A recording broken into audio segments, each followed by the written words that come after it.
कहीं मिलेगी जिंदगी में प्रशंसा, तो कहीं नाराजगियों का बहाव मिलेगा। कहीं मिलेगी सच्चे मन से दुआ, तो कहीं भावनाओं में दुर्भाव मिलेगा। तू चला चल रही अपने कर्म पथ पर, तेरा जैसा भाव वैसा प्रभाव मिलेगा। अपनी जिंदगी में एक ही रूल बनाइए, सीधा बोलो, सच बोलो और मुंह पर बोलो। जो अपने होंगे समझ जाएंगे, जो मतलबी होंगे दूर हो जाएंगे। इंसान सफल तब होता है जब वो दुनिया को नहीं बल्कि खुद को बदलना शुरू कर देता है। जिंदगी में गिरने से कभी मत डरिए, क्योंकि उड़ते वही हैं जो गिरने की हिम्मत रखते हैं। मेहनत वो सुनहरी चाबी है जो बंद भविष्य के दरवाजे भी खोल देती है।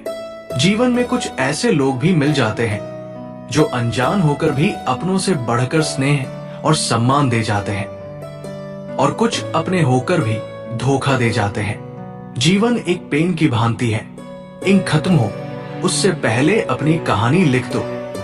जिंदगी में जो कुछ भी होता है अच्छे के लिए होता है। बुरा वक्त इसलिए आता है ताकि हम अच्छे वक्त की कीमत जान सके, और लोग इसलिए बदल जाते हैं ताकि हम उनके असली चेहरे पहचान सके कि वो क्या थे और हम उन्हें क्या समझ रहे थे। पैसा भले ही शहर में ज्यादा होगा, सुकून और शांति अभी भी गांव में ही मिलती है। एक सच बात बताता हूं, बुरा वक्त भी कमाल का होता है। जी जी कहने वाले भी तू तू कहने लगते हैं। पुल और दीवार दोनों के निर्माण में एक जैसा रॉ मटेरियल लगता है, जबकि पुल लोगों को जोड़ने का काम करता है और दीवार अलग करने का काम करता है। इंसान को भी मालिक ने एक जैसे ही बनाए हैं। कौन कैसा व्यवहार करता है ये उसके संस्कारों पर निर्भर है। आपको पुल बनना है या दीवार। जीवन में हमेशा मुस्कुराते रहें। सुंदर आभूषण एवं वस्त्र हमें उतना खूबसूरत नहीं बनाते जितनी कि एक प्यारी सी मुस्कुराहट बनाती है। वक्त जब फैसला लेता है तो जज को भी कभी कभी अपने लिए वकील खड़े करने पड़ते हैं। परिस्थितियों के अनुसार सब चीज सुंदर होता है। जो स्कूल की घंटी सुबह के समय बेकार लगती है, वही छुट्टी के समय बहुत अच्छी लगती है। लोग कहते हैं कि दर्द बताने से दर्द कम होते हैं, मगर यहाँ जिसे अपना दर्द बताओ वही मजे लेता है। विचार चाहे कितने भी उत्तम क्यों ना हो, उनकी सार्थकता तभी मानी जाती है जब उनकी झलक हमारे व्यवहार में भी दिखाई दे। अपने रवैये इतने बुरे ना रखें कि दूसरों के लगाए हुए स्टेटस आपको अपने लिए लगने लगे। एक बात हमेशा याद रखना, करेले से कड़वे लोग मुसीबत में काम आ जाते हैं। शक्कर से मीठे लोग वक्त पर अक्सर धोखा दे जाते हैं। अंधेरे में 1 करोड़ का हीरा गिर गया था। उसे ढूंढने में 5 रुपए की एक छोटी सी मोमबत्ती ने सहयोग किया। अब सोचो, वो 5 रुपए की छोटी सी मोमबत्ती थी, पर उसके कारण हीरा मिल गया। अगर उस समय मोमबत्ती काम नहीं करती तो हीरा कहीं गुम हो जाता। ठीक उसी तरह इंसान भी चाहे जितना छोटा क्यों ना हो, अगर वो सही वक्त पर काम आता है तो वो छोटा नहीं, सबसे बड़ा कहलाता है। सफलता कभी अमीरी गरीबी नहीं देखती, वो सिर्फ मेहनत देखती है। जिस प्रकार वृक्ष की खूबसूरती उसके फल पत्तों में होती है, ठीक उसी प्रकार इंसान की खूबसूरती उसके आचरण और व्यवहार में होती है।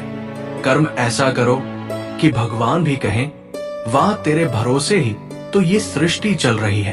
तेरे जैसे कर्मयोगी ही धरती पर देवता बनते हैं। बिना मुकुट, बिना चक्र, लेकिन जीवन रचने की शक्ति लिए हुए। अपने शब्दों को ऊंचा रखो, आवाज को नहीं, क्योंकि फसल वर्षा से उगती है, गरज से नहीं। आप जिंदगी भर कितना भी धन धन कर लो, पर मरने के बाद शोक पत्रिका में निधन ही लिखा जाएगा। पैसा ऐसी चीज है जिसमें छुआछूत नहीं माना जाता। एक नोट कसाई के हाथों से होते हुए मंदिर, मस्जिद तक बिना भेदभाव के जाता है। बाहर वालों की सुनोगे तो बिखर जाओगे, अंदर अपने मन की सुनोगे तो संवर जाओगे। नजर और नसीब का कुछ ऐसा इत्तेफाक है कि नजर को अक्सर वही चीज पसंद आती है जो नसीब में नहीं होता। गुरु और सड़क दोनों एक जैसे होते हैं, खुद जहां है वहीं पर रहते हैं, पर दूसरों को उनकी मंजिल तक पहुंचा ही देते हैं। जिंदगी की यात्रा भी विचित्र है, बिना कुछ लिए आते हैं, सब पाने के लिए झगड़ते हैं, अंत में सब छोड़कर चले जाते हैं। खुद में थोड़ा स्वाभिमान होना जरूरी है, वरना लोग तुम्हें वहां भी दबाने की कोशिश करेंगे जहां अधिकार तुम्हारा है। कुछ लोग ऐसे भी मिले जिंदगी में, साथ में बैठकर हंस गए और पीठ पीछे डस गए। नशा दौलत का नहीं, कामयाबी का रखो। जिद मोहब्बत की नहीं, मंजिल की रखो। चक्रव्यूह रचने वाले सारे अपने ही होते हैं। कल भी यही सच था और आज भी यही सच है। अपने तो वो होते हैं जिन्हें हमारे दर्द का एहसास हो, वरना हाल चाल तो रास्ते में आते जाते अनजान लोग भी पूछ लेते हैं। जीवन में अगर प्राणों से मूल्यवान कुछ है तो वो केवल आत्मसम्मान है। आत्मसम्मान खोकर मनुष्य जीते हुए भी मरे के समान है। मोह और लालच से भरा मन कभी भी सच्चा सुख नहीं पा सकता। जब आप मोह से मुक्त होंगे तभी आपको असली स्वतंत्रता का अनुभव होगा। मनुष्य ना तो बिना कर्म किए कर्म बंधनों से मुक्त हो सकता है और ना ही कर्मों के त्याग मात्र से सफलता को प्राप्त हो सकता है। ईश्वर की शरण में निस्वार्थ भाव से जाए, क्योंकि आपको क्या चाहिए उन्हें पता है। भगवत प्राप्ति के लिए वेश परिवर्तन की नहीं, अपितु उद्देश्य परिवर्तन की आवश्यकता है।